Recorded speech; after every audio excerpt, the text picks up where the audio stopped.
Ibadah itu ada dua syarat.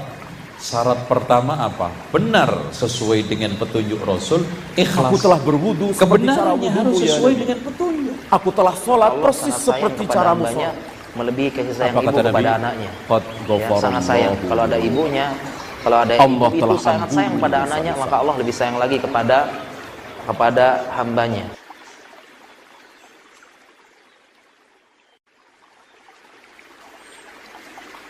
Ibadah itu ada dua syarat.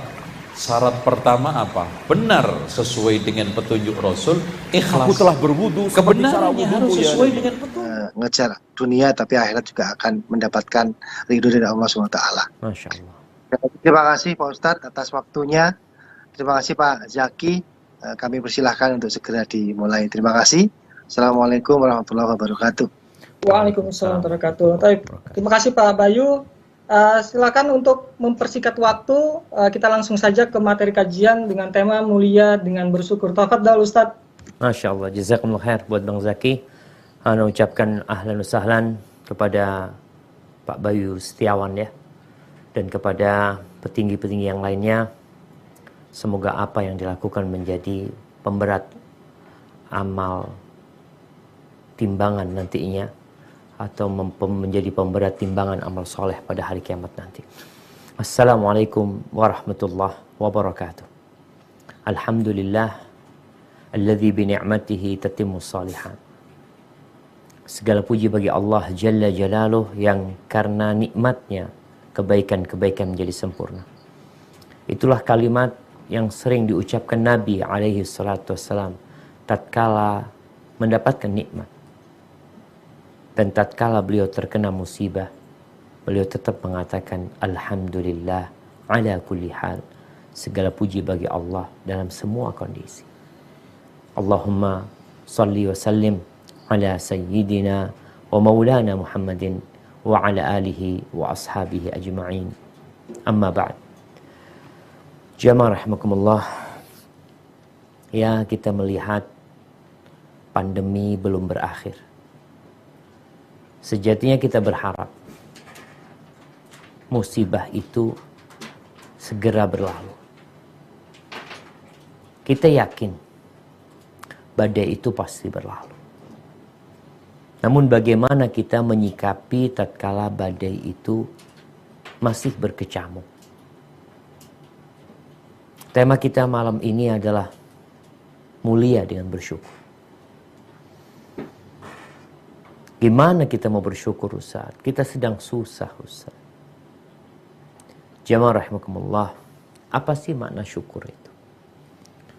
Arti syukur itu adalah membalas kebaikan. Memberikan pujian yang indah atas kebaikan yang diberikan. Membalas kebaikan dan memuji serta memuja orang yang telah memberikan kebaikan dan berbuat baik kepada kita. Kalau melihat makna syukur itu, berarti yang paling pantas mendapatkan syukur kita adalah Allah Azza wa Jalla. Karena semua keindahan, semua kenyamanan, semua kesenangan yang kita rasakan, kalaupun ada sedikit musibah yang menimpa kita, tapi kalau dibandingkan dengan samudra nikmat yang Allah berikan, subhanallah, Allah lah yang paling pantas mendapatkan syukur kita. Namun kita banyak lupa dengan nikmat yang Allah berikan. Kita merasa susah terus. Kita merasa udah hampir setahun Ustaz. Mungkin sebagian mulai berpikir, ya Allah lama gak jumpa sama keluarga. Ada yang berpikir di sebagian tempat itu mungkin gajinya habis. Dan sebagian perusahaan tutup. Karyawannya dirumahkan. Itu terjadi. Tapi tetap alhamdulillah ala kulli hal. Di surat Al-Mulk, kita tahu ada satu surat namanya suratul Mulk yang dianjurkan dibaca tiap malam. yang kelak akan menyelamatkan dari azab kubur, yang sejatinya semua ayat-ayat Quran dan semua surat Quran akan memberikan syafaat kepada orang yang membacanya.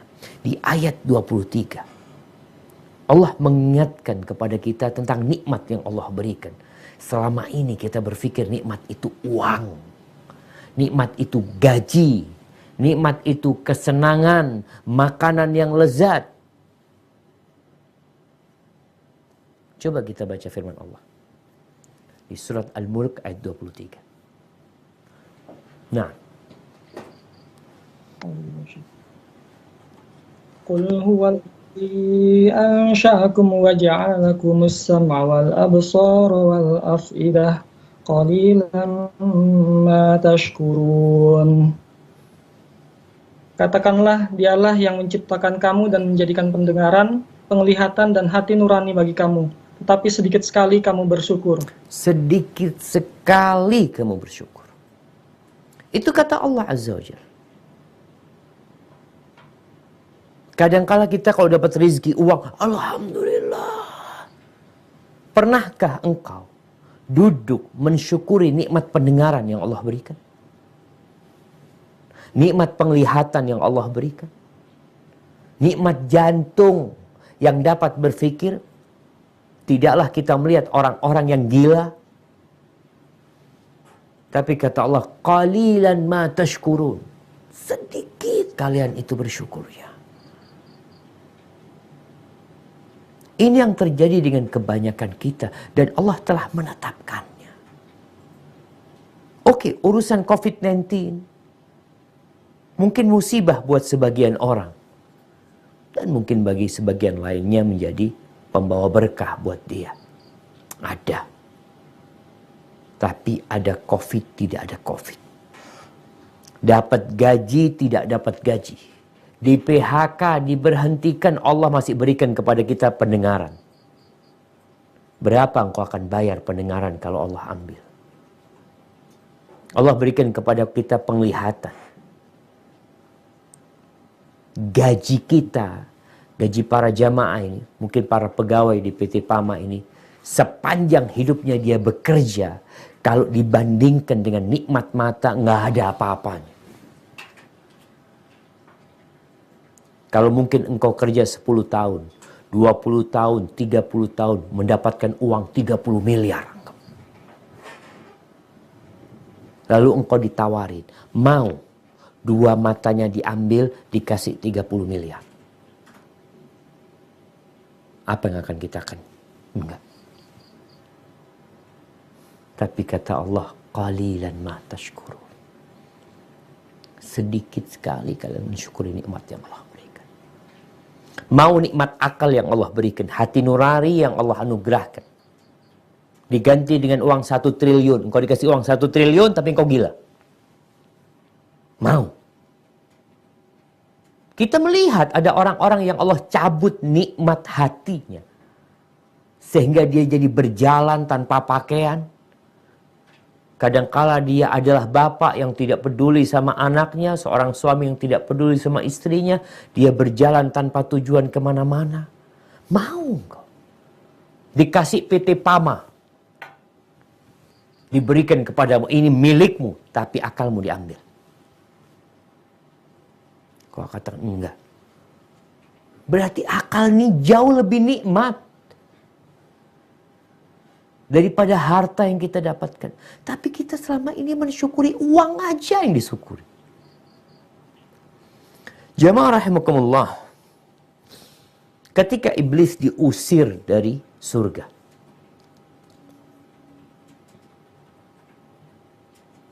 Karena dia tidak mau bersyukur sama Allah. Dia sombong. Dia hasut. Ini tanda orang yang gak bersyukur itu sombong, hasut. Iblis bersumpah. Coba kita lihat. Apa sumpah iblis kepada Allah. Dan apa strategi yang akan dia jalankan dalam menyesatkan anak-anaknya Adam. Di surat Al-A'raf ayat 17. Nah.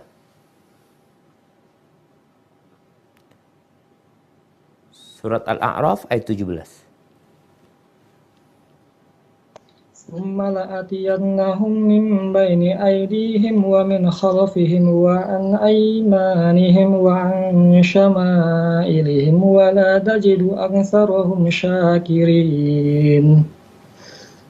Kemudian pasti aku akan mendatangi mereka dari depan, dari belakang, dari kanan, dari kiri mereka.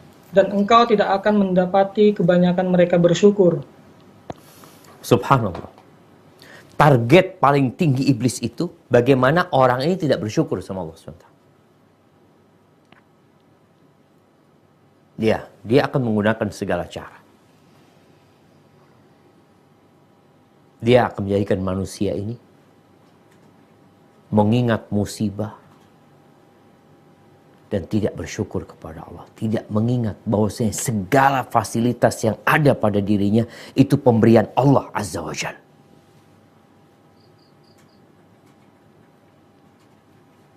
Ya kita lihat ya, seorang yang bekerja di sebuah perusahaan besar seperti Andaru umpamanya. Ketika dia memiliki jabatan yang tinggi dikasih fasilitas macam-macam. Kalau dibandingkan fasilitas yang dia dapat dari perusahaan dengan fasilitas yang Allah berikan, nggak ada apa-apanya tuh fasilitas dari perusahaan. Perusahaan tidak pernah menciptakan jari telunjuk kita. Dan gak akan bisa memberikan fasilitas jari telunjuk kita patah, terputuskan, lalu kita akan ganti. Gak akan dapat menggantinya.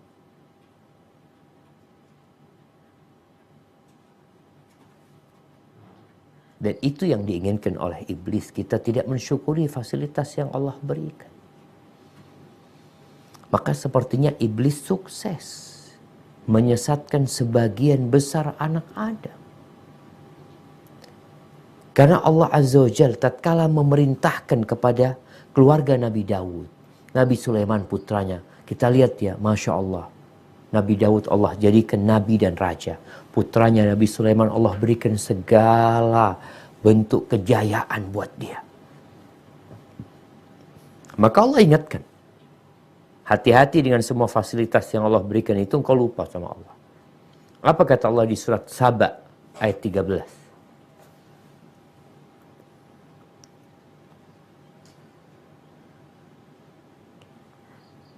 A'udzubillahi minasyaitonirrajim.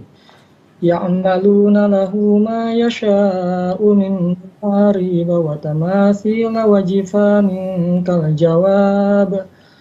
Wajifanin kal jawabi wa qudurir rasiyati ta'malu ma'ala Dawuda syukra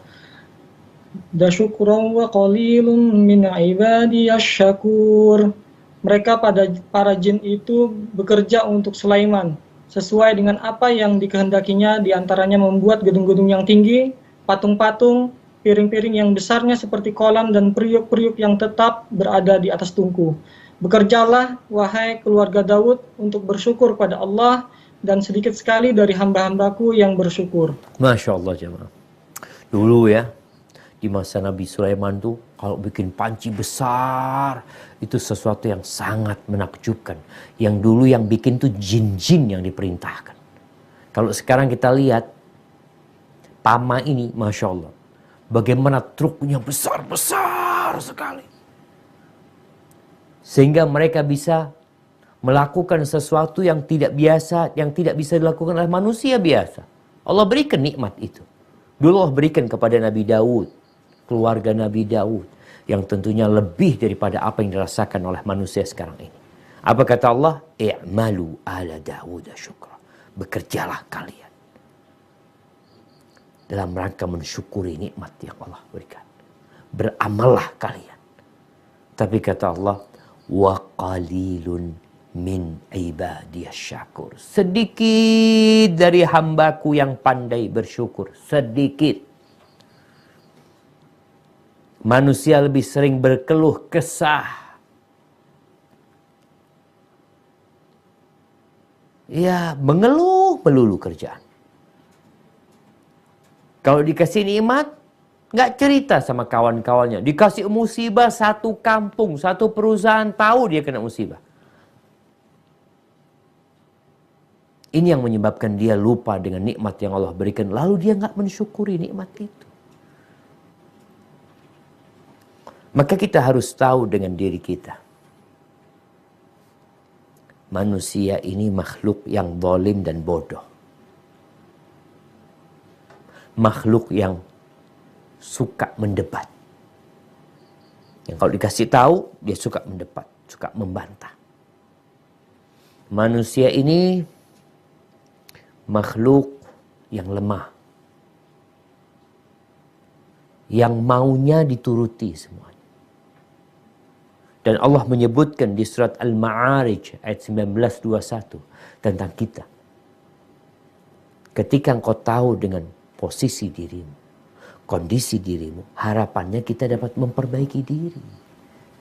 Jangan dibiarin iblis menyesatkan kita semau dia. Coba dibuka firman Allah di surat Al-Ma'arij ayat 19:21. Innal insana khuliqa halu'a idza massahu syarru jazua. Nah, ayat 21. Wa idza massahul khairu manu'a. Nah, artinya barakallahu fiik. Sungguh manusia diciptakan bersifat suka mengeluh. Apabila dia ditimpa kesusahan, dia berkeluh kesah. Dan apabila mendapat kebaikan harta, dia jadi kikir. Nah, dikasih fulus gak pernah sodakoh. Takut berkurang duitnya dengan sodakoh. Apakah engkau berpikir bersyukur itu cukup mengatakan Alhamdulillah? Keluarganya Nabi Daud disuruh beramal dalam rangka mensyukuri nikmat Allah SWT. Tapi kita nih, kalau dikasih musibah, tadi berkeluh kesah, nggak sabar. Ngomong ke sana kemari. Curhatnya di Facebook, di status dia. Kalau lagi susah tuh. Kalau lagi dikasih nikmat sama Allah Azza wa Jal, bakhil dia. Seakan-akan duitnya mau dibawa mati sama dia. Jadi sebenarnya yang membuat manusia berkeluh kesah itu, dia lupa sama nikmat yang begitu banyaknya yang Allah berikan. Yang kata Allah Azza wa Jalla, wa in ta'uddu nikmatallah la tuhsuha. Kalau kalian menghitung-hitung nikmat Allah, nggak bakalan bisa. Tapi kalau mau menghitung musibah yang menimpamu, engkau akan bisa menghitung. Tulis. Sepanjang satu hari engkau tulis. Sepanjang satu bulan engkau tulis. Nikmat yang Allah berikan, nggak akan mampu. Kecuali engkau memang nggak tahu mana yang nikmat. Kita sekarang bisa mendengarkan ini nikmat. Kita bisa makan nikmat walaupun hanya nasi dan garam. Itu nikmat. Tapi wa qalilun min ibadiyah syakur. Sedikit dari hambaku yang pandai bersyukur. Sedikit. Orang yang paling bersyukur kepada Allah itu siapa? Siapa orang yang paling pantas mendapatkan predikat hamba yang pandai bersyukur? Para nabi, para utusan Allah. Nah, Anda ingin mengajak semuanya untuk membandingkan kehidupan dia dengan kehidupan para nabi.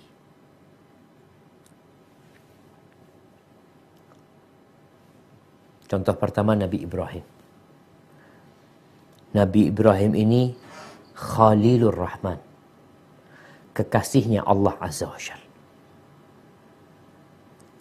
Nabi yang paling mulia setelah Nabi kita Muhammad alaihissalatu wassalam, Nabi Ibrahim. Wattakhadallahu Ibrahim khalila.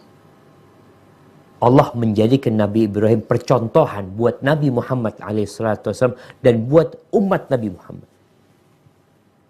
Oleh karena itu orang-orang Yahudi dan Nasrani mengklaim Nabi Ibrahim termasuk Nasrani. Nabi Ibrahim termasuk Yahudi. Karena mereka tahu dengan makomnya Nabi Ibrahim alaihi salam. Tapi Allah katakan maka Ibrahim Yahudiyan wala Nasraniyan. Ibrahim itu bukan Yahudi dan bukan Nasrani. walakin kana hanifan musliman wa ma kana minal musyrikin. Di surat An-Nahl ayat 120-121, bagaimana Allah mensifati Nabi Ibrahim alaihissalam. Nah, silahkan dibaca.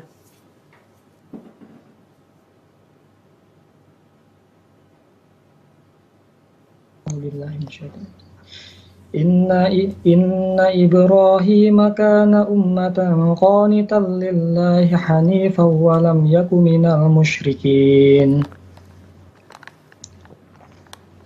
Syakiran li'an'umihi jatabahu wa hadahu ila siratin mustaqim. Sungguh Ibrahim adalah seorang imam yang dapat dijadikan teladan, patuh kepada Allah dan hanif, dan dia bukanlah termasuk orang yang musyrik, yang mempersekutukan Allah. Dia mensyukuri nikmat-nikmatnya, Allah telah memilihnya dan menunjukinya ke jalan yang lurus. Syakiran li'an'umi. Dikatakan Nabi Ibrahim itu mensyukuri nikmat-nikmat yang Allah berikan. Coba kita lihat, nikmat apa yang Allah berikan kepada Nabi Ibrahim? Beliau diusir sama bapaknya. Beliau dibakar sama kaumnya. Bapaknya juga ikut membakar putranya.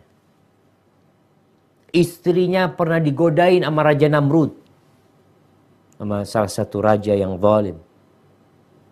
Bertahun-tahun gak punya anak, sampai umur 86 tahun baru punya anak, Ismail. Setelah punya anak, gak boleh kumpul sama anaknya. Kalau antum yang bekerja mungkin di Pama ini, kadang-kala keluarganya di Jawa, ya dia di Kalimantan. Ini baru lahir, udah umur 80 tahun ya, seneng-senengnya punya anak, anaknya suruh taruh di Mekah. Bukan taruh di hotel yang mewah, daerah yang subur, bukan. Biwadin ghairi dzizar, di lembah yang nggak ada tanam-tanaman di situ. Dan tidak ada manusia. Tapi karena perintah Allah beliau taat. Beliau nggak pernah mengatakan, aku kan hambamu ya Allah. Aku yang mengajak umat manusia kepadamu. Masa aku diuji kayak gini? Beliau taat, patuh. Putranya sudah mulai remaja disuruh sembelih. Pernahkah menentang Nabi Ibrahim? Tidak pernah. Beliau mengatakan kepada putranya, Inni ara fil manami anni albahu. Aku bermimpi menyembelihmu, wahai Ananda. Apa kata putranya? Ya abati fa'al ma tu'mar. Gimana bapak nih ya menyembelih anak? Sang anak mengiyakan. Laksanakan apa yang diperintahkan kepada dirimu. Satajiduni insyaallah minas sabirin. Insyaallah kamu mendapati aku termasuk orang-orang yang sabar. Dan dalam semua kondisi itu, Nabi Ibrahim tetap bersyukur kepada Allah Azza wa Jalla. Kita ujiannya nggak sebanding sama Nabi Ibrahim. Orang yang paling susah ujiannya tuh para nabi. Ternyata mereka dengan ujian yang bertubi-tubi, bukan hanya bersabar, makomnya naik sampai mensyukuri ujian yang Allah berikan kepada mereka. Taib, Nabi kita Muhammad alaihi salatu wassalam, yang kita umatnya, yang setiap salat kita mengatakan Assalamu alaika ayyuhan nabi wa rahmatullah wa barakatuh. Setiap hari kita mendengar namanya dikumandangkan, Asyhadu anna Muhammadar Rasulullah. Terus kita mendengarkan. Sallallahu alaihi wasallam. Bagaimana beliau ketika sudah tua renta, ketika sudah berumur 60 tahun ke atas, beliau itu masih sholat. Sholat bukan sholat fardu, sholat sunnah. Sholat malam sampai bengkak kakinya.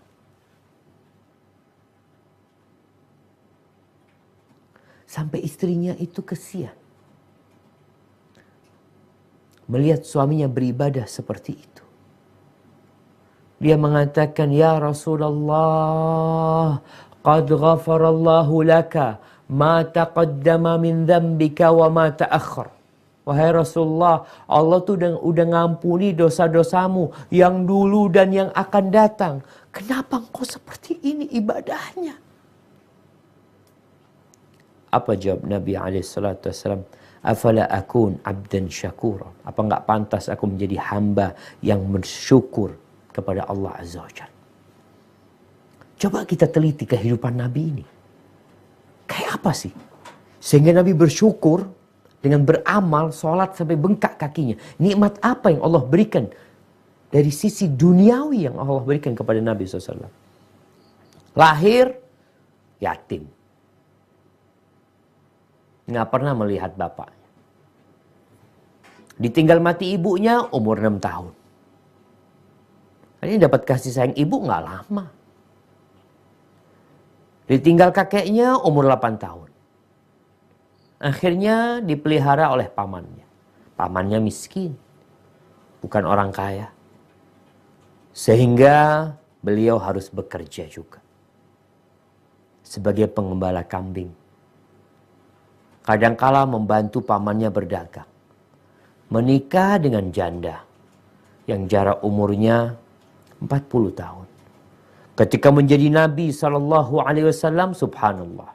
Nabi kita dibully, disakiti oleh kaumnya secara verbal dan fisik alaihi salatu wassalam. Dikatakan orang gila, penyihir, dukun, pendusta. Itu kata kaumnya. Itu tiap hari orang-orang menyebarkan fitnah tersebut. Dan beliau mendengarnya. Sampai kata Allah Azza wa Jal, وَلَقَدْ نَعْلَمُ أَنَّكَ يَضِيكُ صَدْرُكَ بِمَا يَقُولُونَ. Kami benar-benar tahu bahwasannya dadanmu menjadi sempit karena ucapan-ucapan mereka. Diboikot selama 3 tahun. Sampai sahabatnya makan daun-daunan. Sulit hidupnya. Kemudian diusir sama kaumnya. Bahkan mereka mengumumkan sayembara untuk membunuh Nabi Muhammad SAW. Beliau meninggalkan kota Mekah.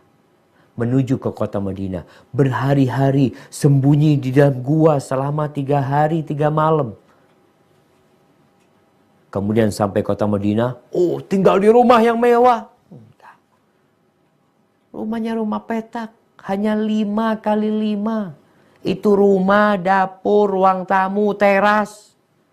5 kali 5 semua. Tipe 25. Nggak tahu sekarang tipe rumah paling kecil berapa. Itu rumahnya Nabi SAW. Rumahnya makhluk yang paling dicintai Allah Azza wa Jal. Yang paling mulia yang pernah menginjakkan kakinya di muka bumi ini. Ya mungkin awal-awal sampai mati Nabi SAW di rumah itu. Kalau bicara secara ekonomi, marra hilalun, thumma hilalun, thumma hilalun, walam yuqad fi baiti Rasulullah sallallahu alaihi wasallam nar. Berlalu tuh hilal sebulan. Datang bulan kedua, masuk bulan ketiga. Di rumahnya Nabi SAW kompornya tidak hidup. Seringkali beliau datang ke rumah istrinya di pagi hari. Habis sholat subuh di masjid. Pagi hari beliau datang ke rumah istrinya. Tanya, ada yang bisa dimakan? Kata istrinya, nggak ada. Kecuali air. Beliau sholat sampai bengkak. Demi mensyukuri nikmat yang Allah berikan. Bagaimana tatkala perang Uhud, beliau terluka, giginya patah. Penuh dengan darah wajah Nabi SAW. 70 sahabatnya terbunuh. SAW. Ketika perang Khandaq. Dikepung oleh orang-orang musyrikin selama 1 bulan. Nabi SAW itu merasakan lapar sehingga perutnya diganjal dengan batu. Sallallahu alaihi wasallam. Sampai kapan beliau susah? sampai meninggal dunia. Kalau bicara secara ekonomi, mungkin terjadi sedikit perubahan, tapi beliau meninggal dunia dalam kondisi menggadaikan baju besinya untuk makan. Bukan untuk beli motor, bukan untuk beli rumah, beli mobil, untuk makan Nabi SAW. Beli gandum, nggak ada duit beliau gadaikan untuk baju besi. Untuk memberikan nafkah kepada istri-istri. Bagaimana ibadah beliau sampai bengkak kakinya bersyukur kepada Allah. Beliau mengatakan, afala akun abdan syakur. Terus bagaimana dengan kita jemaah? Dalam kondisi pandemi ini. Engkau merasa susah. Engkau masih punya gaji. Masih bisa makan. Masih punya rumah, masih punya kendaraan. Kadang-kala masih nggak mikir besok mau makan apa. Tapi memang kita kurang bersyukur. Ada kawan-kawan kita yang udah di PHK. Kawan-kawan kita yang nggak tahu besok makan apa. Banyak. Tapi tadi, kita ini lupa sama nikmat yang Allah berikan. Rasul SAW dalam hadis riwayat Bukhari dan Muslim. Bagaimana beliau memberikan kepada kita atau menyampaikan kepada para sahabatnya sebuah cerita. Mungkin dulu kita pernah mendengar cerita ini tatkala kita kecil. Ana kayaknya ingat ibu Ana membacakan cerita ini kepada Ana. Tentang 3 manusia.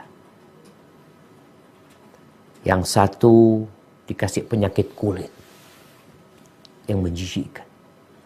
Yang satu dikasih botak dan penyakitan kepalanya. Yang ketiga buta dan semuanya miskin. Secara fisik mereka cacat dan secara ekonomi fakir. Coba kita semua melihat dulu kondisi kita seperti apa. Sebelum kerja di Pamah umpamanya. Sebelum kerja di tempat kerja kita sekarang. Mungkin sebagian susah. Ya dulu Ustaz, tapi anak pernah kerja enak ini itu. Iya. Apakah kau mensyukuri nikmat yang Allah berikan kepadamu? Atau ternyata nikmat itu digunakan untuk kemaksiatan kepada Allah Azza wa Jalla. Fa'aradallah ayyabtaliyahum. Lalu Allah ingin menguji. Kita tahu cacat itu sudah ujian. Miskin itu ujian. Tapi Allah mau kasih ujian yang lain. Kita sekarang dengan pandemi ini diuji kesabaran. Tapi nanti kita juga diuji. Syukur kita sama Allah Azza wa Jalla. Kalaupun engkau susah, ada orang yang lebih susah dari dirimu. Akhirnya Allah ingin menguji 3 orang ini dengan nikmat. Lalu Allah mengirim kepada mereka malaikat. Datanglah kepada orang yang punya penyakit kulit ini. Ditanya, ayu syai'in ahabbu ilai. Apa yang engkau paling sukai? Qala launun hasan wa jildun hasan. Ya, aku ingin warna kulit yang bagus. Kulit yang bagus. Wa yadhhab anni alladhi qad qadarani nas. Dan orang-orang yang mengasingkan aku, yang jijik sama aku itu hilang. Artinya aku diterima di masyarakat sebagai orang yang baik. Qala famasahahu. Lalu diusap sama malaikat ini. Subhanallah. Penyakitnya sembuh. Kulitnya bagus. Jadi tampan nih orang. Kemudian ditanya. Udah nih, secara fisik udah selesai penyakitnya. Ekonomi sekarang. Harta apa yang paling engkau cintai? Onta kata dia. Ya udah, dikasihlah orang ini onta yang hamil. Faqala barakallahu laka fiha. Malaikat ini mendoakan semoga Allah memberkahi ontamu ini. Lalu datang lagi. Ini 3 orang ini, ya mereka berkawan sebenarnya. Datanglah ke yang satu lagi yang botak tadi. Yang penyakitan di kepalanya. Ditanya lagi, ayu syai'in ahabbu ilai. Apa yang paling kau sukai? Qala sya'run hasan. Ya, rambut yang bagus. dan menghilang dariku pandangan manusia yang merasa jijik sama aku. Diusap, hilang tuh penyakit dia. Dan dikasih rambut yang bagus, jemaah. Sehat, fisiknya, rambutnya bagus. Ditanya, harta apa yang paling engkau sukai? Kata dia, sapi. Dikasihlah dia itu sapi yang hamil. Malaikat ini mendoakan, barakallahu laka fiha. Semoga Allah memberkahimu di sapimu ini. Lalu datang ke orang yang buta. Ditanya, apa yang paling kau sukai? Kata dia, ya Allah kembalikan penglihatanku sehingga aku bisa ngelihat orang lagi. Diusap wajahnya, langsung bisa melihat. Ekonominya, tanya engkau suka harta apa? Kambing, kata dia. Maka dikasihlah kambing yang hamil. Akhirnya subhanallah, itu onta berkembang biak, sapinya berkembang biak, kambingnya juga melahirkan banyak anaknya. Sehingga proses waktunya cukup lama. Allahu a'lam berapa lama. Itu orang yang dulunya berpenyakitan kulit, miskin, sekarang punya satu lembah isinya onta. Yang botak tadi, yang rambutnya udah bagus, dikasih sama Allah satu lembah isinya sapi. Berkembang biak dia, sapi itu. Ada usaha dari dia. Yang buta juga sama, kambingnya memenuhi lembah. Kemudian Allah Azza wa Jal ingin menguji mereka lagi. Dulu diuji kesabarannya, sekarang diuji syukurnya. Datanglah nih, datang pengemis, malaikat yang berwujud pengemis. Rupanya seperti rupanya nih orang yang punya penyakit kulit dulu. Kondisinya sama. Maka dia mendatangi orang ini. Malaikat ini mengatakan ya, dalam wujud orang yang berpenyakitan kulit ini, rajulun miskin qadin qata'at biyal hibalu fi safari.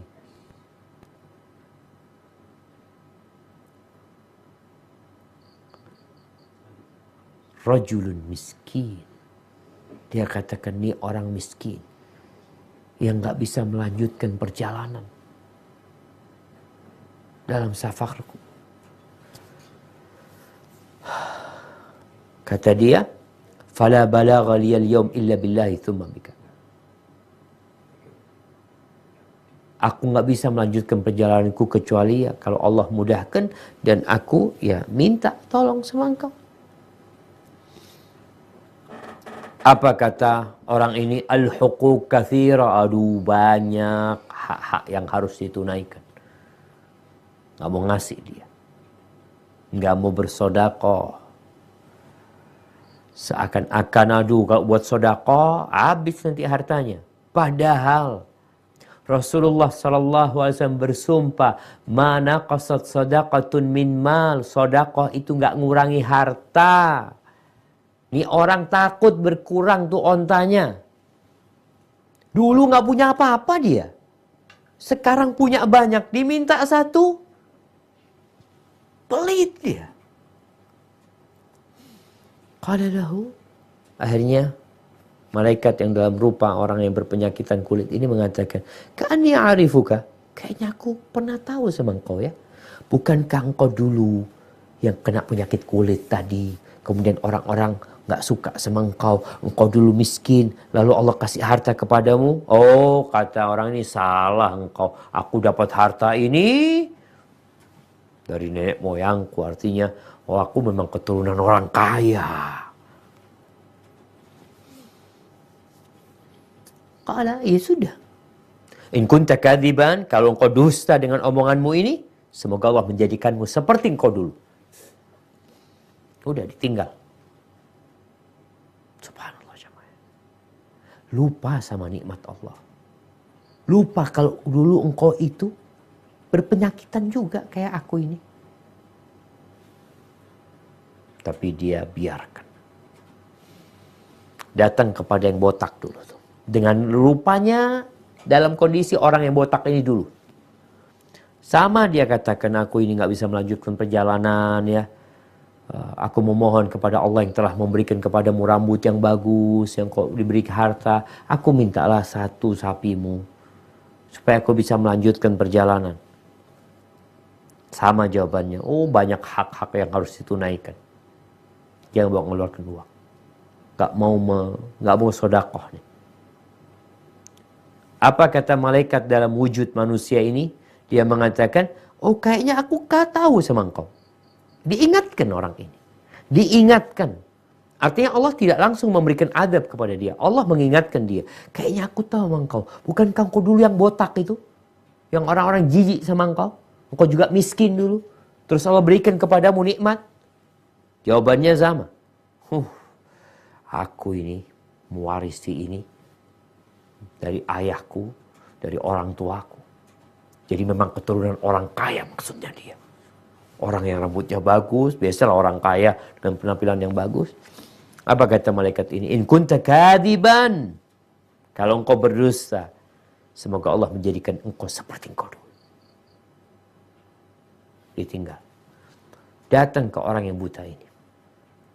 Lalu dia sama. Dalam wujud orang buta datang malaikat ini. Orang ini mengatakan, rajulun miskin, wabnu sabil, orang miskin yang gak dapat melanjutkan perjalanan. Aku minta kepadamu, aku ini gak bisa melanjutkan perjalanan kecuali dengan Allah Azza wa Jalla. Kemudian engkau mungkin yang bisa bantu aku. Aku memohon dengan nama Allah yang telah mengembalikan penglihatanmu. 1 ekor kambing. Yang dengannya aku bisa melanjutkan perjalananku. Apa kata orang yang buta ini? Dia mengatakan, qad kuntu a'ma. Dulu aku buta. Kemudian Allah mengembalikan pandanganku. Fakhud ma syi'ta wa da' ma syi'ta. Silahkan engkau ambil yang kau mau dari kambing-kambingku ini. Engkau mau tinggal, ya tinggal. Terserah engkau. Dia mintanya 1, dikasih kesempatan ngambil semau dia. Kenapa? Karena orang yang buta ini ingat dulu dia itu nggak punya apa-apa. Dulu dia buta, cukup nikmat mata itu. Dibandingkan dengan semua harta ini. Ingat, cukup nikmat mata dibandingkan dengan semua yang kita miliki. Maka orang buta mengatakan, silakan kau mau ambil berapapun, tafadhol. Kau mau tinggalkan berapa, terserah. Karena udah nikmat Allah beri mata sama aku. Apa kata malaikat ini? Amsik malak. Engkau tahan hartamu. Fa inna mabtulitu. Kalian sedang diuji. Allah ridha dengan engkau dan Allah murka kepada 2 teman. Akhirnya mereka nggak ada, hartanya habis, mereka kembali seperti dulu. Jemaah rahimakumullah. Bagaimana mensyukuri nikmat yang Allah berikan sekarang? Al-Imam Ibnul Qayyim rahimahullahu ta'ala menjelaskan syukur itu dengan hati, dengan lisan, dan dengan raga. Ya, dengan hati itu tunduk kepada Allah dan meyakini nikmat ini dari Allah. Dalam hati itu, ini dari Allah. Bukan karena kepandaianku. Jangan merasa, oh ana memang sekolah Ustaz. Ana diterima di PAMA ini karena memang ana summa cum laude waktu kuliah itu. Banyak yang nawari ana pekerjaan. Iya. Mungkin banyak yang nawari engkau kerjaan. Mungkin engkau memang memiliki masyarakat kepandaian, kecerdasan. Tapi siapa yang kasih itu? Ingat sama Allah. Yakin ini nikmat dari Allah subhanahu wa ta'ala. Bukan dari engkau. Ini syukur yang pertama. Nikmat yang dia dapatkan bukan karena kecerdasannya. Bukan karena usaha kerasnya. Banyak orang yang mungkin lebih cerdas dari engkau. Yang lebih pintar. Yang lebih semangat kerjanya. Tapi Allah gak kasih sama dia. Engkau kasih sama engkau. Allah kasih kepada dirimu. Ini mensyukuri nikmat. Yang kedua dengan lisan. Setelah meyakini nikmat itu dari Allah, maka pujilah Allah. Mengakui dengan lisan. Jangan seperti Qarun. Bagaimana Qarun? Ketika disuruh sedekah, berbagi sama orang, apa kata dia? Innama utituhu ala ilmin indi. Aku dikasih seperti ini karena aku punya ilmu. Atau karena Allah tahu aku pantas mendapatkannya. Engkau siapa? Beda Qarun sama beda Nabi Sulaiman. Nabi Sulaiman ketika melihat singgasana Ratu Balqis itu bisa pindah di hadapan mata dia. Pindah ke Palestina. Pindah ke Urshalim dari Yaman sana. Beliau belum sempat mengedipkan pandangannya, sudah pindah ke depan dia. Apa kata beliau? Hadza min fadli Rabbi. Ini karunia dari Rabbku. Liyabluwani aashkur am akfur. Untuk menguji aku, apakah aku bersyukur atau aku kufur. Langsung tahu. Nikmat ini ujian. Setelah kita meyakini dengan hati, mengakui dengan hati kita itu pemberian Allah SWT, lalu lisan kita pun ikut memuji Allah atas segala yang diberikan. Yang ketiga, amal. Dengan fisik kita. Gunakan itu nikmat dalam ketaatan. Yang udah diterima di sebuah tempat kerja umpamanya. Kita lihat nih, bersyukur kepada Allah, kita umpamanya alhamdulillah aku diterima kerja di tempat ini.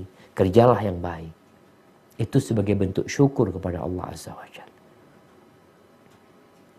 Ya, malu sebenarnya kita jamaah ketika dengar informasi berita menteri-menteri muslim, pejabat-pejabat muslim yang korupsi. Dikasih kepercayaan sama rakyat. Dikasih kedudukan sama Allah. Nggak disyukuri itu nikmat. Digunakan untuk berbuat maksiat. Maka gunakan nikmat yang Allah berikan untuk melaksanakan kewajiban-kewajiban kita yang pertama. Kewajiban kita yang pertama sholat 5 waktu. Kewajiban harta zakat. Ada yang sunnah sedekah. Sedekah ini membuka pintu rezeki. Apakah engkau berpikir para sahabat yang sedekah karena mereka kaya-kaya? Enggak. Bagaimana Allah menceritakan sahabat-sahabat Ansar, wa yu'thiruna ala anfusihim walau kana bihim khasasa. Mereka lebih mengutamakan orang lain walaupun mereka sendiri butuh, bukan lebih jemaah. Butuh mereka. Wa man yuqa syuha nafsihi fa ulaika humul muflihun. Barang siapa yang dipelihara, yang dijaga dari kekikiran jiwanya. Jiwa kita ini pelit. Kita cinta sama harta. Kita nggak ingin harta kita berkurang. Tapi siapa yang dijaga dari sifat kekikiran, maka dia orang-orang yang sukses. Dan yang membantu kita bersyukur kepada Allah itu juga melihat kepada yang di bawah kita. Mungkin sebagian, Ana punya kawan-kawan ya di beberapa tempat kerja, ada yang di PHK, ada yang gajinya dikurangin, ada yang kerjanya ngeluh terus, ada yang bersyukur. Tapi kalau antum ikut nasihat Nabi SAW, antum akan terus bersyukur. Apa nasihat Nabi SAW? Idza nadhara ahadukum ila man fuddila alaihi fil mal wal khalq.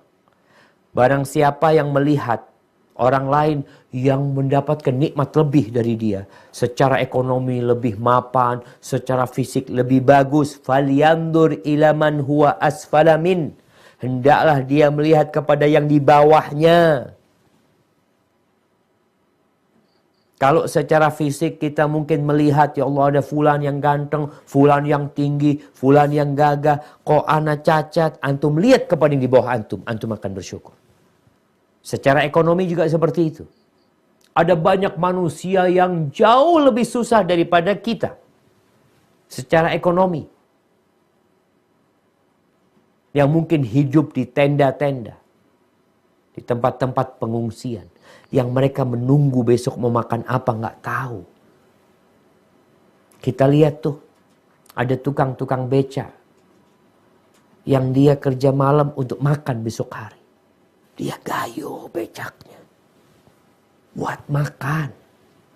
Antum alhamdulillah. Maka Nabi SAW mengajarkan kepada kita, unduru ila man huwa asfala minkum. Wa la tanzuru ila man huwa fawqakum. Lihat kepada yang di bawah kalian. Jangan melihat kepada yang di atas kalian. Kenapa? Fahuwa ajdaru an la tazdaru ni'matallah alaikum. Karena itu akan lebih membantu kalian untuk tidak meremehkan nikmat yang Allah berikan kepada kalian. Tapi kalau yang kita lihat, kita naik motor umpamanya yang mungkin tahun 90-an, lalu kita melihat kepada motor baru tahun 2020, moge lagi, aduh Masya Allah ya, ini orang bahagia nih, anak susah. Coba engkau lihat kepada yang cacat kakinya nggak bisa jalan, yang harus pakai kursi roda, baru engkau akan bersyukur kepada Allah. Kemudian berdoalah setiap akhir sholat. Nabi ngajarkan doa kepada Mu'adz bin Jabal radhiyallahu anhu agar tidak meninggalkan doa Allahumma a'inni ala dzikrika wa syukrika wa husni ibadatika. Ya Allah, bantulah hamba untuk senantiasa mengingatmu, untuk bersyukur kepadamu dan beribadah yang baik kepada Allah Azza wa Jalla. Dan kalau engkau bersyukur, Allah akan tambahi.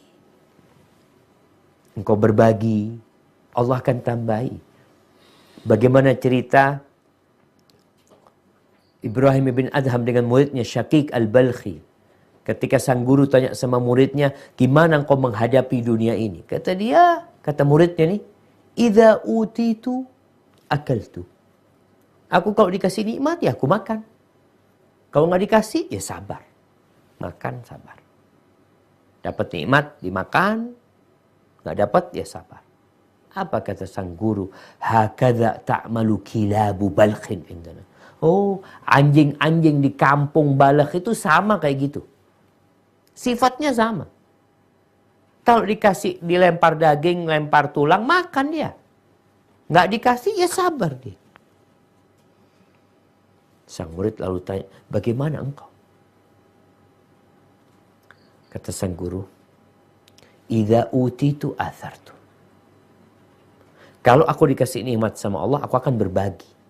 Aku lihat mungkin ada orang yang lebih membutuhkan. Wa idza muni'tu syakartu. Kalau aku nggak dikasih nikmat, aku bersyukur. Nikmat Allah itu bukan cuma makanan, bukan cuma fulus, banyak nikmat Allah. Kalau nggak dikasih nikmat ini, masih banyak nikmat yang lainnya. Maka aku tetap bersyukur kepada Allah Azza wa Jalla. Maka jadilah hamba-hamba yang senantiasa bersyukur kepada Allah. Hada wallahu a'lam bissawab. Itu yang bisa Anda sampaikan pada kesempatan kali ini. Mungkin kita masuk ke sesi tanya jawab. Anda kembalikan ke Bang Zaki. Tafadhal. Barakallahu fikum. Baik, barakallahu Ustaz.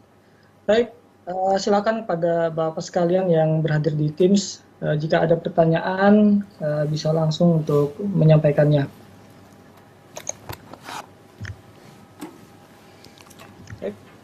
Jika tidak ada, Ustaz, ini ada cukup banyak pertanyaan, mungkin si cicil ya Ustaz ya. Yang pertama, kita kayaknya ada mau tanya langsung tuh Bang Zaki. Siap, silakan Pak Haji Arisan. Assalamualaikum warahmatullahi wabarakatuh. Terima kasih sebelumnya Pak Ustaz. Waalaikumsalam warahmatullahi wabarakatuh. Saya mau bertanya sedikit Pak Ustaz. Saat kita sedang mendapati kondisi yang kira-kira tidak sesuai dengan harapan kita, bagaimana cara kita meyakinkan diri kita bahwa Allah senantiasa memberikan yang terbaik kepada hambanya? Demikian Pak. Masya Allah, barakallahu fikum. Naam jamaah. Gimana kita meyakinkan kepada diri kita? Sedangkan ini nggak kita suka. Maka langkah pertama, kita harus kenal sama Allah Azza wa Jalla. Kita tuh kadang-kala gini, kita ini di perusahaan ya, umpamanya. Tahu-tahu atasan kita mindah kita, mutasi kita, kok pindah ke sana ya. Kita nggak suka. Kata atasan mengatakan, engkau apa nggak kenal sama aku? Engkau kan kenal. Aku nggak mungkin ngasih yang buruk buat engkau. Engkau pindah ke sana. Itu lebih nikmat buat engkau di sana. Kita nggak mau sebenarnya. Tapi karena kita tahu atasan kita ini sayang sama kita dan dia orang yang baik, kita percaya. Ya udah, walaupun kita nggak suka. Gimana sama Allah Azza wa Jalla Rabbul Alamin, Ar-Rahman, Ar-Rahim, Al-Alim, Al-Hakim. Yang Allah itu lebih sayang sama kita daripada orang tua kita. Allah itu lebih sayang sama kita daripada diri kita sendiri. Jadi tatkala dapat kondisi yang tidak menyenangkan hati kita, kita yakin loh Allah itu lebih sayang sama ana daripada ana loh. Keyakinan ini yang akan membuat kita menerima kondisi yang ada. Oleh karena itu, Allah mengatakan wa asa an takrahu syai'an wa huwa khairul lakum. Bisa jadi yang engkau benci itu baik buat engkau. Kita benci tapi baik. Wa asa an tuhibbu syai'an wa huwa syarrul lakum. Dan bisa jadi yang engkau sukai itu buruk. Kita suka tapi buruk. Siapa yang tahu? Allah Azza wa Jalla. Wallahu ya'lamu wa antum la ta'lamun. Allah itu maha tahu, engkau nggak tahu. Maka inilah yang akan membantu kita untuk menerima kondisi yang ada. Bagaimana kita melihat hikmah-hikmah dari kejadian. Kalau sekarang kan kita susah ya. Kita kadang-kadang ya Allah aku nggak kepingin ini tapi mau gimana lagi, ya udahlah sabar. Bagaimana naik dari sabar ke syukur? Ketika kau meyakini pasti baik. Kenapa? Allah maha tahu. Anak kan udah berusaha. Anak kan udah berdoa. Anak kan udah istikharah. Pasti yang Allah berikan yang terbaik. Maka keyakinan kita kepada Allah akan hikmahnya. Itu yang akan membuat kita nyaman menghadapi kehidupan ini. Maka sampai Umar bin Khattab radhiyallahu anhu mengatakan, aku gak peduli besok itu dalam kondisi yang aku sukai atau yang aku tidak sukai. Loh, kenapa? Karena aku nggak tahu yang baik di mana. Kita itu nggak tahu yang baik di mana. Yang kita tahu dengan nafsu kita. Hada wallahu a'lam bissawab. Syukur, Ustaz.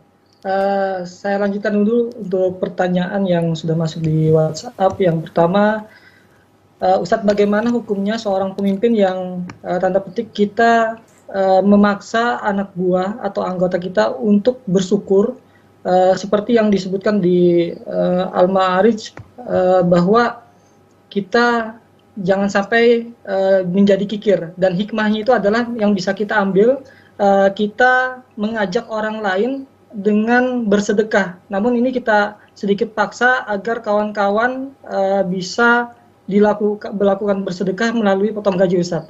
Tafadhol, Ustaz. Nah, Masya Allah. Iya jemaah. Jadi memang manusia ini kikir. Pelit dia. Dia berpikir kalau berkurang uangnya dengan sodakoh atau diambil dari sedekah, maka ya akan berkurang harta dia gitu loh. Makanya diambil 10.000 atau diambil 50.000. Maka dia akan berpikir, sudah berkurang duit anak. Padahal ditambahin sama Allah SWT. Terus bagaimana sekarang sebagai seorang atasan? Yang pertama, anak buah memiliki kewajiban taat dengan atasannya. Ketika atasan membuat aturan, yang aturan itu sebenarnya ya mau tidak mau anak buah ini taat sama atasannya. Maka dia wajib taat.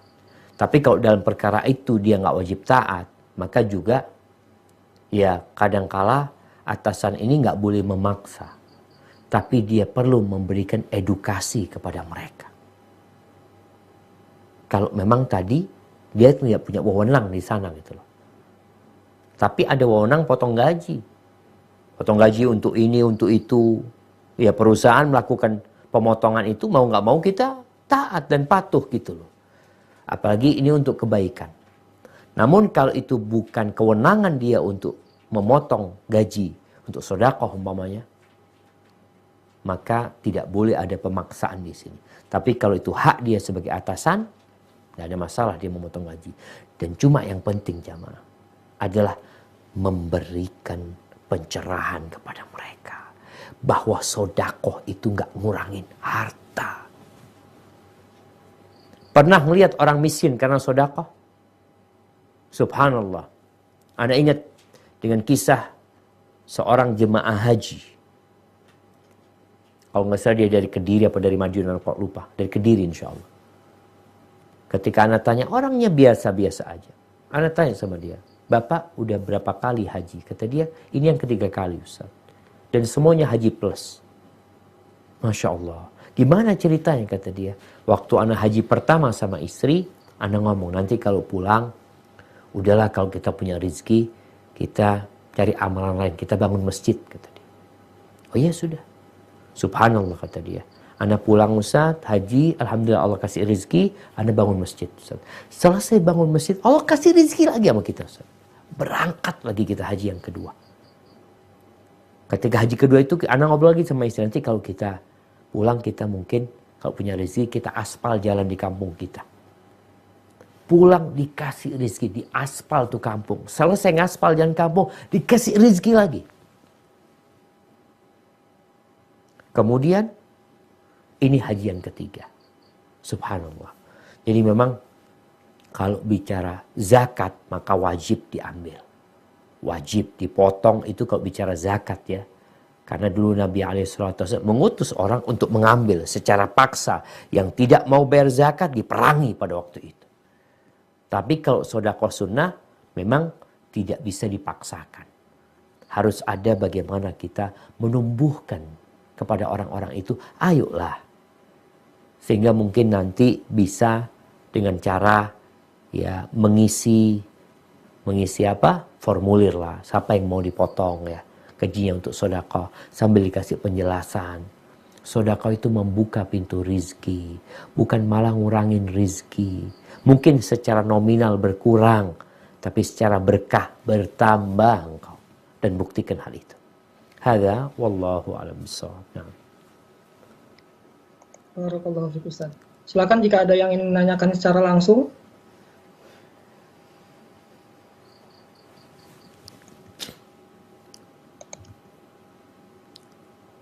Untuk selanjutnya untuk pertanyaan ini agak beda tipis antara bersyukur dan bersabar Ustaz. Saya sudah 16 tahun belum diberikan karunia anak. Saya sangat mencintai istri saya dan tidak ada niat ingin berpoligami meskipun istri saya menyarankan. Berikanlah kabar gembira untuk istri dan saya Ustaz. Tafadhol Ustaz. Masya Allah. Naam jamaah.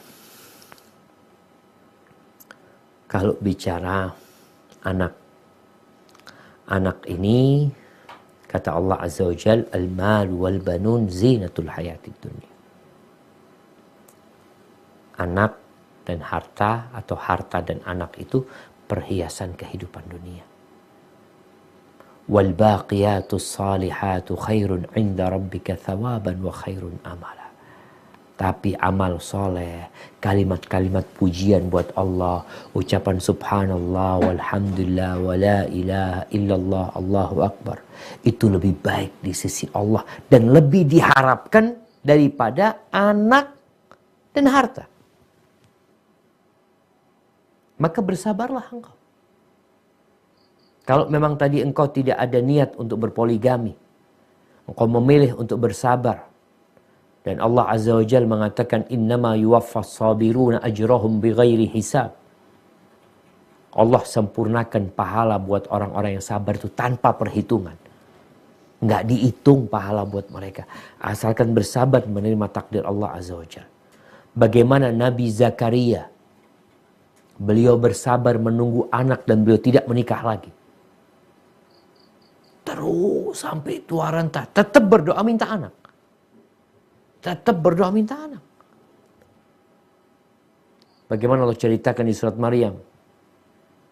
Kafha ya ain sad. Zikru rahmati rabbika abdahu Zakaria. Idh nada rabbahu nidaan khafiyya. Qala rabbi inni wahana al-'azmu minni washta'ala ar-ra'su shayba walam akun bidu'aika rabbi syaqiyya. Dia katakan, ya Allah, tulang-tulangku sudah lemah, rambutku sudah menyala-nyala dan aku tidak pernah kecewa berdoa kepadamu. Terus berdoa. Jadi yang ingin punya anak, yang mungkin tadi bertahun-tahun gak punya, terus doa. Jangan berhenti berdoa. Jangan tergesa-gesa menunggu jawabannya.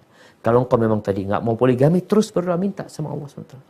Oh, kayaknya nggak mungkin. Nggak ada yang tidak mungkin. Nabi Ibrahim alaihissalam, beliau bersabar sampai umur 86 tahun.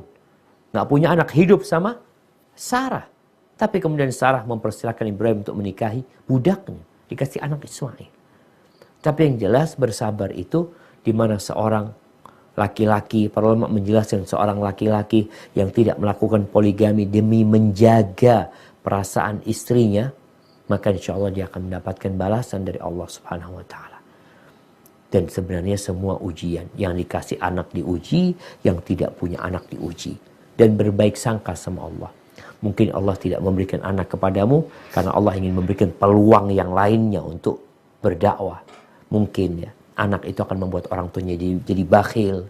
Sekarang dengan nggak punya anak, pandai bersedekah, berbagi, banyak kegiatan-kegiatan sosial yang bisa dilakukan, maka tetap berbaik sangka sama Allah Jalla Jalaluh.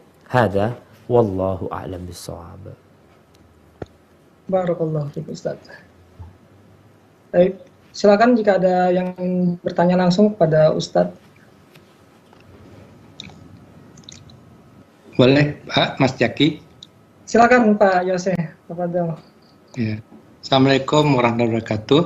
Waalaikumsalam warahmatullahi wabarakatuh. Ahlan wa sahlan.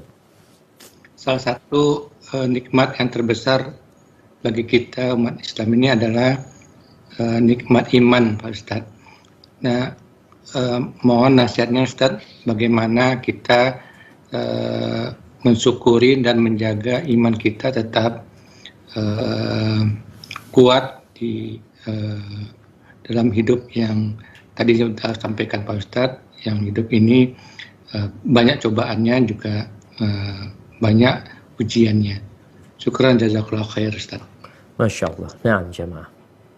Ya, kalau bicara nikmat yang terbesar adalah nikmat iman. Makanya tatkala datang orang-orang Arab Badui yamunnuna 'alaika an aslamu. Mereka mengungkit-ungkit nikmat, kami ini masuk Islam, jadi ini suatu nikmat yang maksudnya buat Nabi alaihi salatu wassalam, bahwasanya masuk Islamnya mereka itu menjadi sebuah dukungan buat Nabi alaihi salatu wassalam. Tapi Allah mengatakan, balillah yamunnu alaikum an hadakum lil iman. Itu Allah yang kasih nikmat sama kalian. Jadi Allah yang kasih nikmat iman sama kalian itu Allah gitu loh. Jangan sampai merasa ketika kita beriman, ketika kita beramal soleh, bahwa kita sedang berbuat baik kepada Allah Azza wa Jal. Allah itu nggak butuh sama ibadah kita. Allah nggak butuh dengan keimanan kita. Sampai Allah Azza wa Jal mengatakan tentang urusan nikmat iman ini, in takfuru antum wa man fil ardi jami'an fa innallaha huwal ghaniyul hamid. Kalau semuanya kafir, kalian semua dengan seluruh penduduk bumi ini, Allah itu maha terpuji gitu loh. Maka bagaimana mensyukuri nikmat ini? Yang pertama, pandanglah iman ini karunia terbesar yang Allah berikan kepada kita. Kenapa? Karena iman ini yang akan menjadi kunci kita masuk surga. Kalau mungkin engkau nggak punya harta, engkau hidup miskin, susah di muka bumi ini, tapi engkau punya keimanan, subhanallah, Rasulullah SAW cerita, yukta, nanti akan didatangkan orang yang paling susah hidupnya di muka bumi, tapi dia beriman, dia termasuk penghuni surga. Lalu dicelup satu celupan di surga, hidupnya paling susah, tapi dia punya iman. Lalu dicelup satu celupan di surga, kemudian ditanya, hal ra'aita bu'san qat?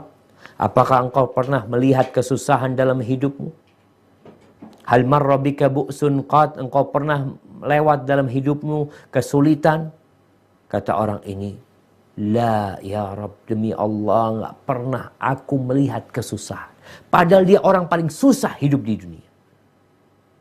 Kenapa? Karena dia punya iman. Dicelup satu celupan di surga, hilang semua kesusahan dia. Sebaliknya, akan didatangkan orang yang paling senang hidupnya di muka bumi. Orang yang paling nikmat, orang paling kaya di dunia, yang gak pernah sakit, yang semua perintah dia dijalankan, lalu dicelup satu celupan di neraka. Satu celupan ya, bukan sehari 2 hari, bukan 1 jam 2 jam. Hanya satu celupan kemudian diangkat. Ditanya orang ini, apakah engkau pernah melihat kenikmatan dalam hidup? Kata orang, la wallahi ya Rab, gak pernah. Satu celupan di neraka melupakan semua nikmat yang pernah dirasakan. Maka bicara iman, subhanallah. Ini nikmat yang perlu dijaga. Nabi SAW berdoa, wala taj'al musibatana fi dinina. Jangan jadikan musibah kami di agama kami. Kehilangan rumah, kehilangan anak, kehilangan mobil, yang penting tidak kehilangan iman. Bagaimana sekarang menjaganya? Ya, selain kita berdoa memohon kepada Allah Azza wa Jal, maka kita perlu sering-sering mentadabburi Al-Quranul Karim. Baca Quran supaya engkau tahu nikmatnya iman. Tapi banyak di antara kita yang sampai hari ini, yang sudah tua renta, belum merasakan iman itu lezat. Dia masih merasa terbebani, masih merasa terkekang dengan aturan-aturan Allah Azza wa Jal. Kenapa? Kata Nabi SAW, "Thalathun man kunna fihi wajada bihinna halawatal iman." Ada 3 perkara yang kalau ini terkumpul di diri hamba, maka dia akan merasakan lezatnya iman. Kita pernah makan es krim yang enak, ya Allah, nikmatnya. Atau kita makan es kelapa muda di saat terik matahari, ya. Masya Allah nikmatnya. Kadangkala kita sudah 40 tahun Islam belum merasakan nikmatnya iman. Akhirnya nggak bersyukur. Apa syaratnya? 3 hal. Dia harus menjadikan Allah dan Rasulnya lebih dia cintai dari segala-galanya. Semuanya ini akan hancur. Ya. Dia ingat sama Allah yang memiliki segala-galanya. Dia cintai Allah lebih daripada atasan dia, lebih daripada harta, bahkan lebih daripada diri dia. Yang kedua, dia mencintai orang lain. Bukan karena kepentingan, tapi karena Allah Azza wa Jalla. Yang ketiga, dia benci untuk keluar dari Islam. Untuk kembali kepada kekufuran. Sebagaimana dia benci untuk dimasukkan ke dalam api neraka. Hadza wallahu a'lam bissawab. Nah. Barakallah, Ustaz. Baik, silakan jika ada penanya yang langsung kepada Ustaz. Jika tidak ada, Ustaz, ini mungkin jadi pertanyaan terakhir, Ustaz. Dan ini ada salah satu yang mengirimkan lewat WhatsApp. Ustaz, ini kan kita menyampaikan menasihati kepada seseorang tentunya berbeda dengan antara yang laki-laki dengan perempuan.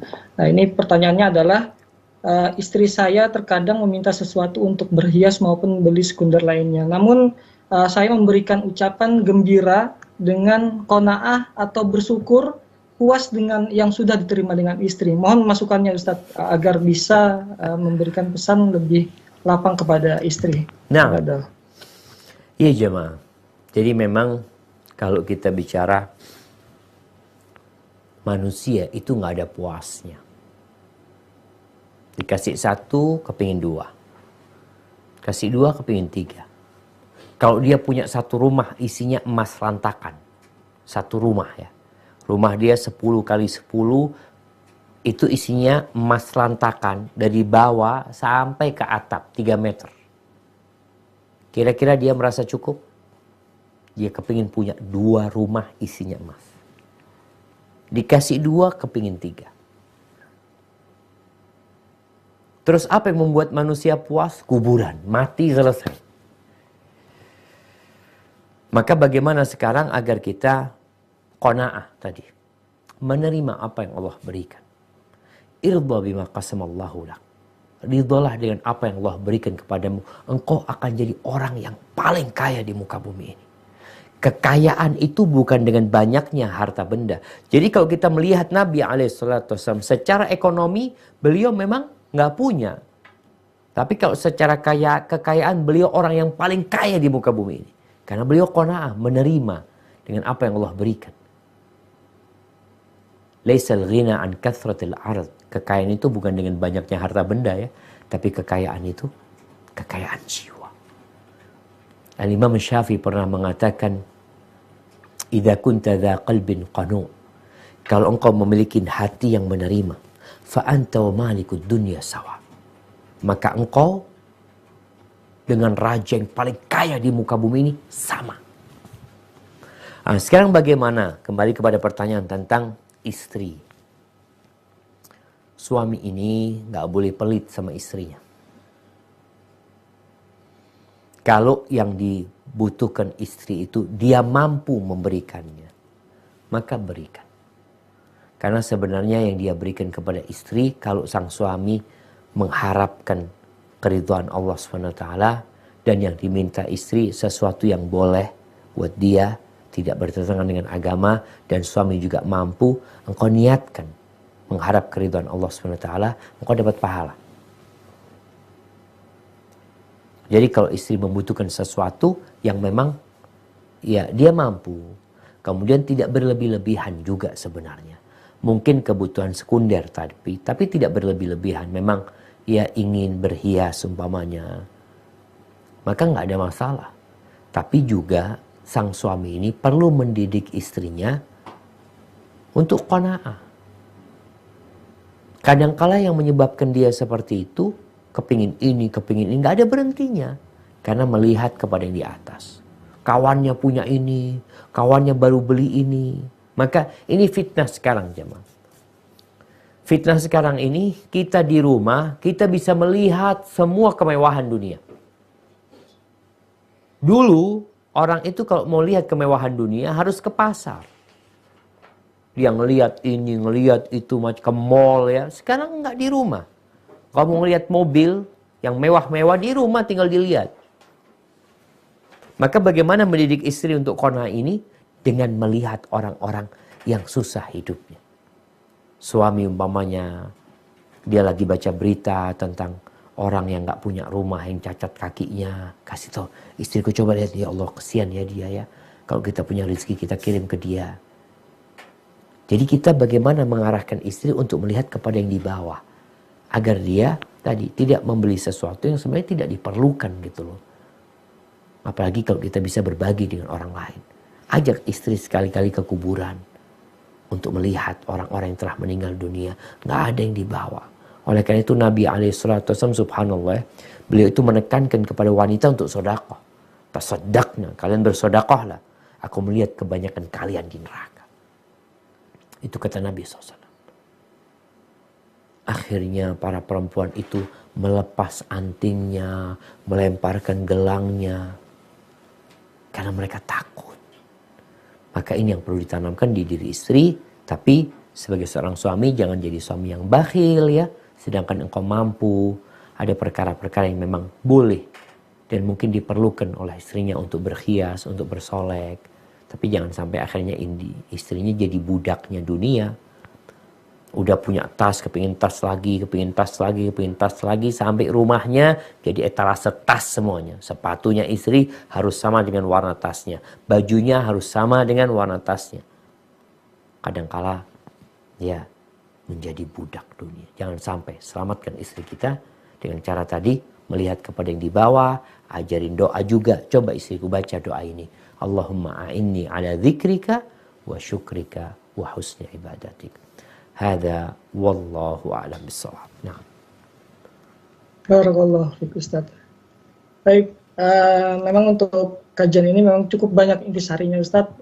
Yang pasti adalah kita harus pandai-pandai bersyukur apa yang sudah kita miliki, akal yang lebih nikmat dan jangan sampai hanya mensyukuri bagian uang saja. Mungkin itu yang bisa kita ambil dari sekian banyak yang sebenarnya sudah disampaikan oleh Ustadz. Insya Allah kita akan bertemu kembali Ustadz di lain waktu. Mudah-mudahan Allah akan memudahkan jalan kita untuk bertemu kembali.